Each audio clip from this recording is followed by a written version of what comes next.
Workers of Reddit, what is the saddest request/story you have with a client? I once spent an evening with a very old man who had booked me because I looked just like his late wife when she was young. He missed her terribly and just wanted to lie down with me, hold me and pretend I was her. Another one was a man who was paralyzed from the neck down since a swimming accident when he was 16. He couldn't feel anything other than his face, so we just talked and kissed. I stroked his hair and his face and of course, provided my motorboating. He was an artist and he painted these beautiful watercolors just using his mouth and a paintbrush, and he had a little straw he used to control the TV. I remember him saying he was really into Studio Ghibli films at the moment, and we spoke about those. Nice guy. But it was also heartbreaking hearing about how little physical contact and affection he received, how rare it was for someone to touch his face and stroke his hair.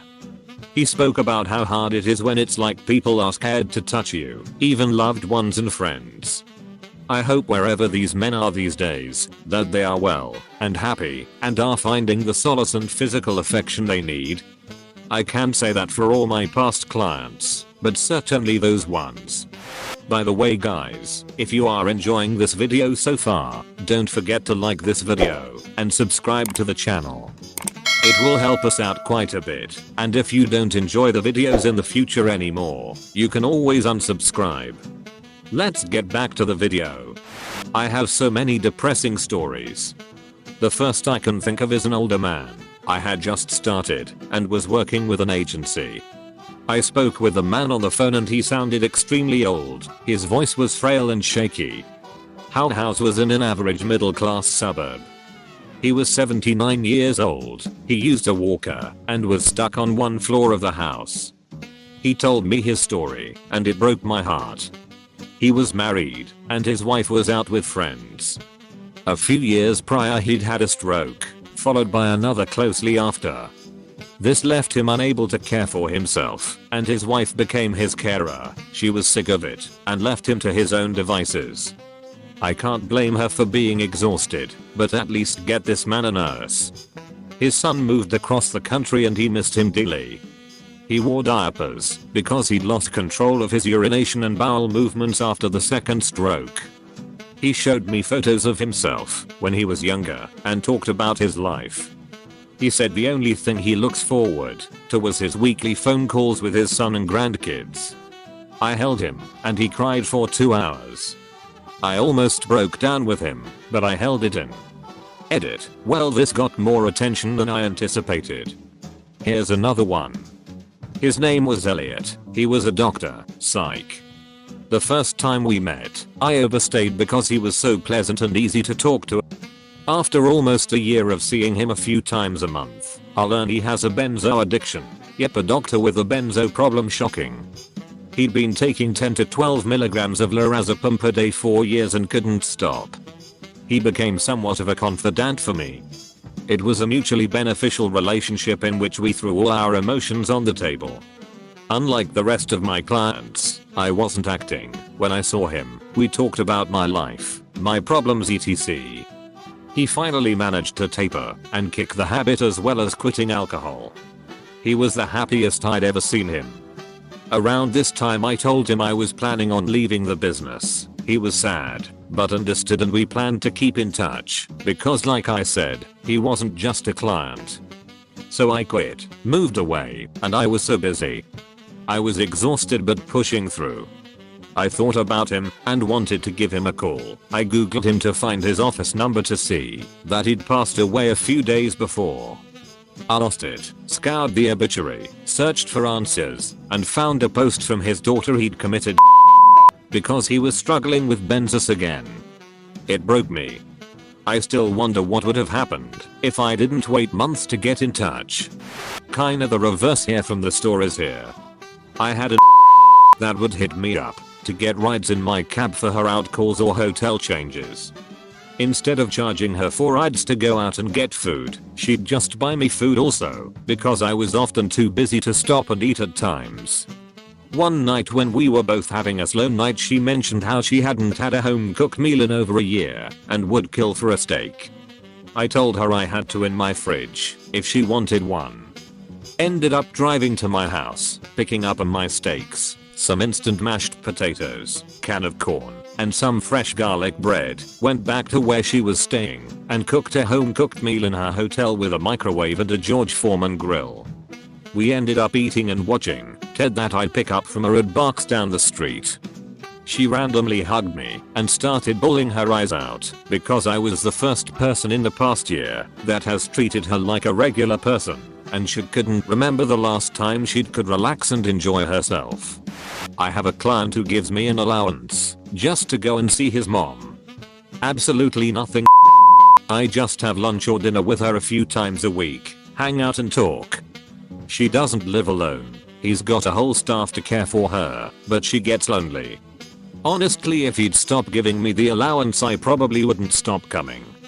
It makes me kinda sad when I think that this dude can afford to spend a lump sum on me, but can't afford to lose a day of work to see his mom. Wait, does the mom know what you do though, if you don't mind? Or does she just think you're his so? It was first just him paying me for and videos. Eventually he took a liking to me and one day had me come over to his mom's house and introduced me as his very close friend. His mom and I hit it off instantly, and she had asked him to bring me back anytime. He got the bright idea to start giving me an allowance in exchange that I'd have dinner with her once or twice a week. That's now escalated to lunch/dinner 3 to 4 times a week because I actually like her. I don't have him anymore or really any contact. Twice a month X amount gets deposited into my account and that's it. He doesn't ask me about her. I'm just realizing that I'm probably just staff now, Mayo. I had a client who was a leading medical professional in the city I was working in and had a ridiculously profound ability to recall information. He entered a competition as a child and was able to recite 100s of digits of pi. I did a check online and found the results, so he wasn't lying, which was a novelty growing up, but confounded for him into an issue of him being so good at recall that he was somewhat indispensable and consistently relied upon in his career. Our sessions started with moderate roleplay and scenes where he the idea of me eating his brains. His first in a session was me finishing him off with my hands while telling him how tasty his brain would be with all the melatonin and dopamine he would secrete during climax. In the beginning, he would always book long sessions and pay very generously, so I was okay with the types of requests he had. This soon progressed in intensity, though. In one session, there was extremely light and small kicks to his head, and he subsequently told me that it was the most enjoyable experience of his life because he knew that with each kick it was creating macro traumas and minimally reducing his cognitive function. He divulged to me in session that it was a deep burden for him to be so successful in his field and that his life would be substantially better if I fulfilled his fantasy of making him incapable of continuing in his profession. He continued to attempt to book more sessions, pleading and begging that I incapacitate him and that he would pay generously for me to drill into his skull and remove parts of his physical brain. While it obviously was a little horror-esque, he had a serious desire to just have all of his responsibility and pressure in work removed from him, and he saw this as the best possible way for that to happen.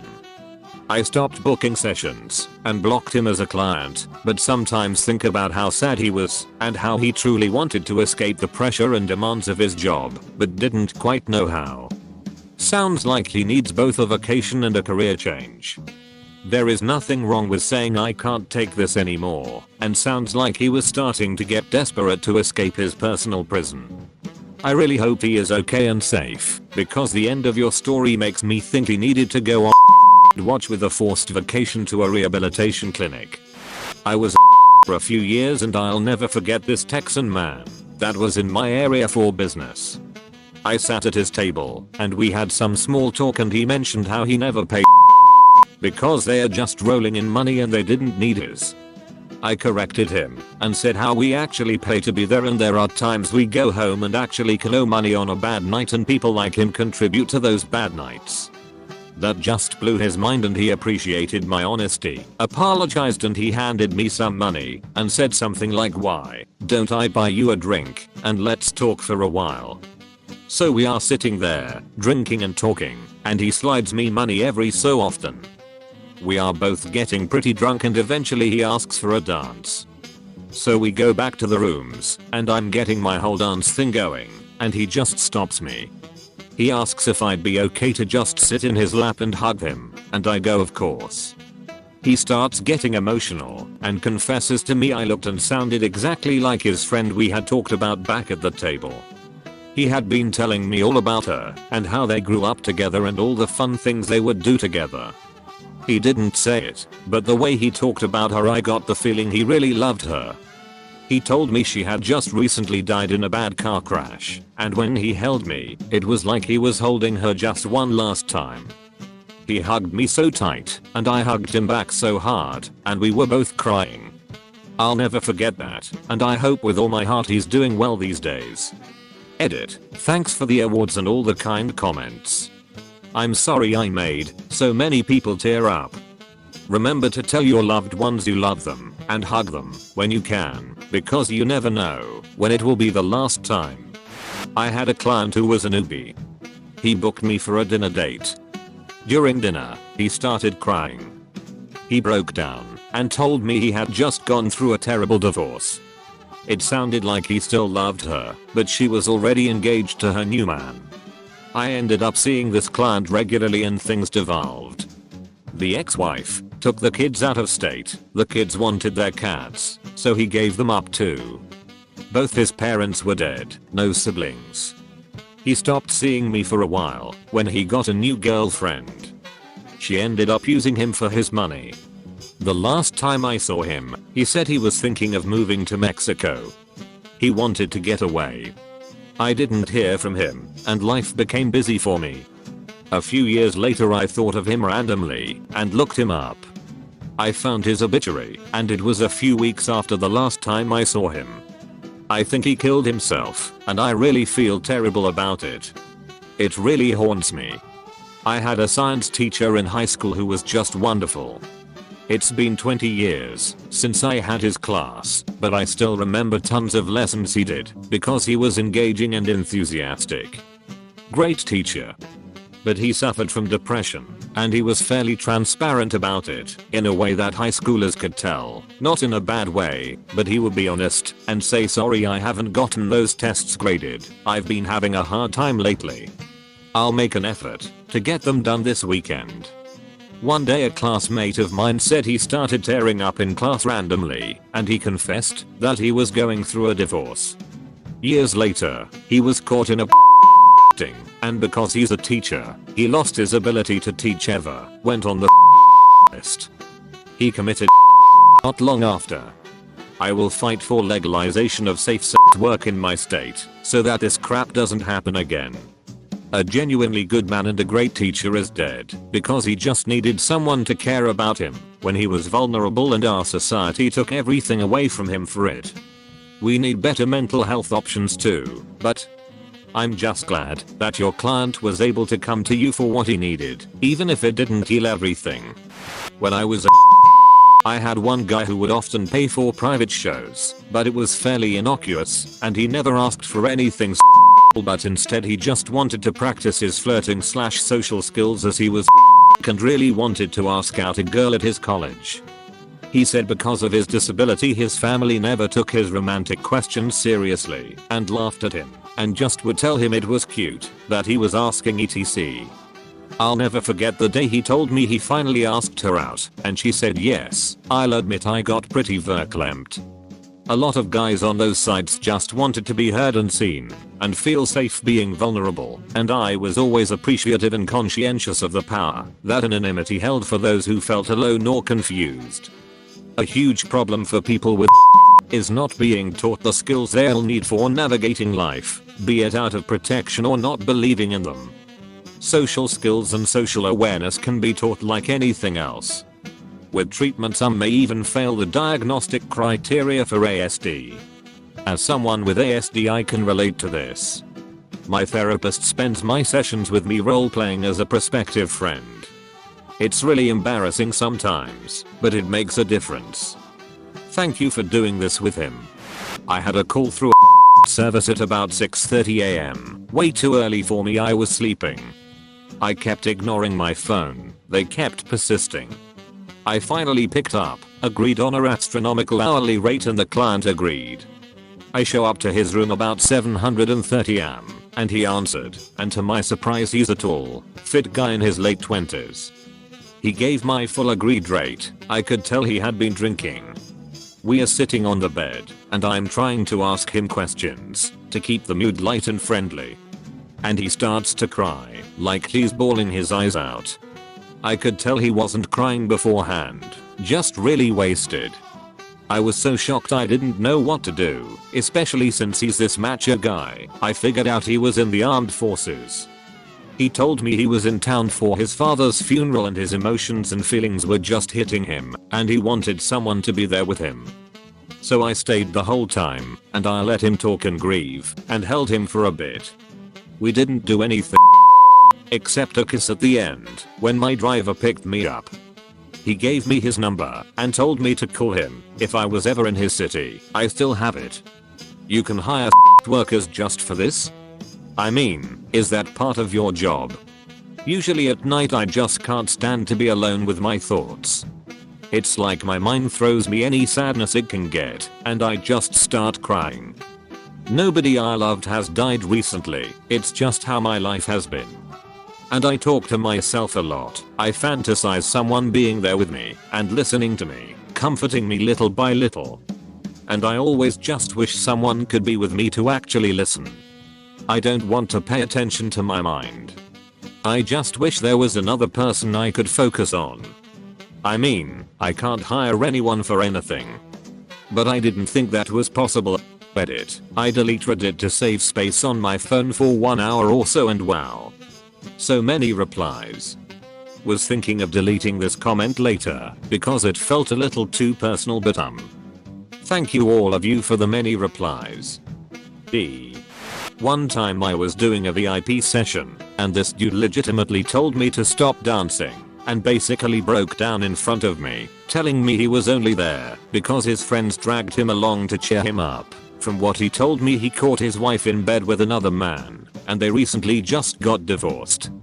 He told me his now ex-wife told his kids that he was the one cheating and his kids basically hated him now. I've never felt so bad for a total stranger in my life. Jesus Christ. I can't imagine being such a human being to manipulate you kids into thinking your partner cheated on them. It happens more often than you think. Most commonly it's both parents talking bad about the other, but sometimes it's one of the parents doing it, and even in some of those cases, that bad talking parent doesn't want the kid, they just don't want their ex to have the kid, and if they win custody the kid is oftentimes worse off. IDK. I called the cops on my grandmother because she threatened and when I took the knife from her, physically attacked my 9-year-old sister and then made it impossible for us to leave her house without my hurting her. She told my father and uncle that I had a nervous breakdown and made the whole thing up, and they believed her. I had bloody scratches on my face, my sister had bruises, she yelled at the cops incoherently, and my sister agreed with my story. Some people will just do whatever ends with what they want. My worst experience was a veteran who came in and booked me at around 1 am. It was just me and the receptionist left. He told me about his work in the military and how he's done undercover stuff. IDK, he was a bit drunk and near tears, so it was hard to understand, and him not sharing the details and how knew the people he'd gone against were going to find him and kill him. He just didn't know when. He talked to me about how his father would be ashamed of him, crying, especially in a arms. The receptionist helped talk him down for a while, and when she ducked out to check laundry, he looked me dead in the eyes and offered me 10 grand to kill him. I had to talk him down from that alone, and after we eventually got him safely in a cab home, I broke down. I spent the entire next week alternating between sleeping and crying in bed before going back to work. I'm not a worker, but I do have a similar story about a veteran. I was on the late night bus. It was probably after midnight and the bus was fairly busy. Nearly all the seats were taken. A young guy gets on the bus and he's pissed drunk. He's barely able to stand, and it was obvious the bus driver wasn't sure if he should let this guy on. He ended up sitting beside this older Muslim lady. He started heckling her, trying to ask questions and such. She didn't speak much English, and she was visibly getting more uncomfortable. I ended up offering to switch seats with this woman, so she wouldn't be beside him. He starts asking me, not angrily, why I exchanged seats with her. I told him it was because she was uncomfortable, and I ignored him. He continued to try to talk to me. It was obvious after a bit he just wanted to be heard, so I started listening and talking with him. I found out that he had been on tour and recently got back due to injury. A car bomb had gone off, and he had watched his best friends die in front of him. He went into details about having their brains splattered on him and trying to save them. He had a massive scar on his arm where the bomb snapped his arm, and he had to have a rod inserted to stabilize the bone. He had gotten back to our country, not states, with terrible PTSD. He drank to try to stop the memories. He said he was struggling with his girlfriend because of PTSD. He started crying when he told me that war isn't what it's like in movies. That no one should ever go to war, it's horrific, and he made me promise I would never join the army. I made him promise, don't know if he did, that he would seek a therapist. That night stuck with me. I hope he is doing better. No one story in particular, but there is an overwhelming amount of sad, broken and angry men out there. I found sheer the frequency horribly sad, because it seems that so many men are struggling out there and feeling trapped and alone and unable to find or ask for support. Messy divorces, limited child custody, loveless marriages, financial pressure, burnout at work, family and societal expectations to live up to, the list is endless. Also, a surprising amount of perfectly nice normal guys who had a lot of shame and disgust about their own body and image.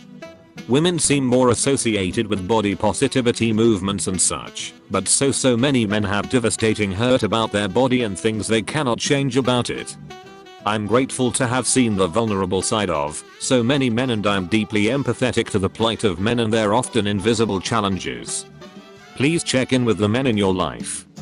They may not be okay. And thank you for the hugs and other awards.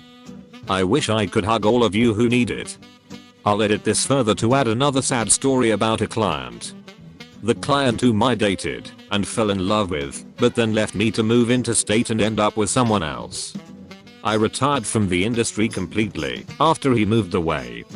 It made me too sad to go to work and be reminded of him. I worked in-house. I still miss him and think of him often. I hope he is feeling loved and supported, even if it's not by me. A man in the military was on 2-week quarantine because COVID had just become a thing. He didn't have COVID, but it was mandatory since he had recently traveled or something. Nothing at all. Just chatting. Basically, he spoke about how he didn't want to be in the military, but he had no choice. His father and grandfather were in the military, so the duty fell on him as well. He felt trapped because he didn't like being in the military for reasons, but he couldn't go home because of his father and grandfather possibly giving him a good beating at best. I didn't have much to say to that, so we just sat there in silence. Ended up giving him a refund. I can't take their money after hearing that, and it was the least I could do. I do hope he's doing alright. Based on all the stories I have heard, the military is awful to be in, even if you don't end up in combat. Which is an entirely different kind of hell. But yes, sucks people in with patriotism and empty promises that you'll be well taken care of in the military, and I strongly disagree. COVID is making things a little more difficult. But overall the army gives you back exactly what you put into it. I've heard mixed results. I know a lot of people in the military, involved in different branches. Most of them actually enjoyed their time because of the people they met, or some were glad they joined, but happy to be done with it, and I only knew 2 people that didn't want to acknowledge anything. One of them committed and the other was the guy I mentioned earlier. Both situations the person was not joining on their own accord. Both were forced. I think that speaks for itself. Not to say people who joined willingly won't dislike it, but you know. This is the end of the video. Thank you guys for staying with me till the end. If you enjoyed watching this, you might as well watch these too.